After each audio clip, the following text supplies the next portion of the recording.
Le 7-10 Listen anywhere.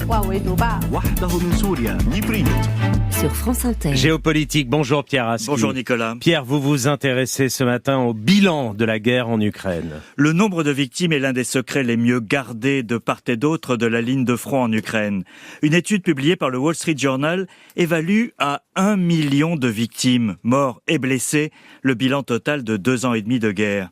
Le quotidien américain cite une estimation confidentielle qui évalue à 80 000 morts et 400 000 blessés le bilan côté ukrainien, et une autre évaluation, moins précise côté russe, qui fait état de quelques 200 000 morts et 400 000 blessés.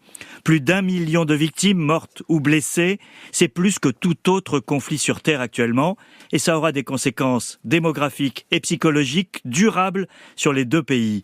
C'est évidemment la conséquence d'une guerre conventionnelle entre deux armées régulières, comme on n'en a pas connu depuis longtemps, là où les guerres asymétriques, avec des acteurs non étatiques et des armes moins sophistiquées, sont par définition moins meurtrières. C'est aussi l'effet des guerres de position, où on sacrifie beaucoup d'hommes, surtout du côté russe, on le voit, avec plus du double du nombre de morts que du côté ukrainien, la chair à canon, comme dans les guerres de l'ancien temps. Et pourquoi, Pierre, le secret des chiffres ? Alors ils sont tenus secrets, Nicolas, car le moral des populations civiles en dépend, aussi bien du côté russe qu'ukrainien.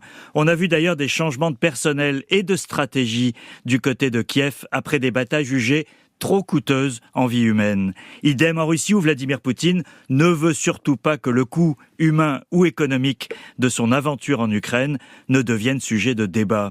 Ces chiffres dramatiques seraient suffisants pour appeler à la fin des combats et à la négociation, mais on en est encore loin, malgré les efforts des uns et des autres d'apparaître plus souples que l'ennemi. On est surtout dans la bataille de communication. La parole reste aux armes, aussi bien dans le Donbass, où l'armée russe poursuit son grignotage territorial, qu'en Russie même, où l'Ukraine est parvenue à bloquer une contre-offensive russe dans la région de Koursk, qu'elle occupe depuis un mois.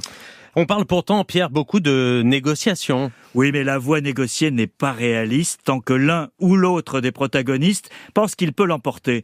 La Russie n'est pas prête à renoncer à ses conquêtes territoriales depuis 2014 et l'Ukraine, agressée chez elle, ne veut pas négocier en position de faiblesse. Elle estime qu'elle n'a pas le choix.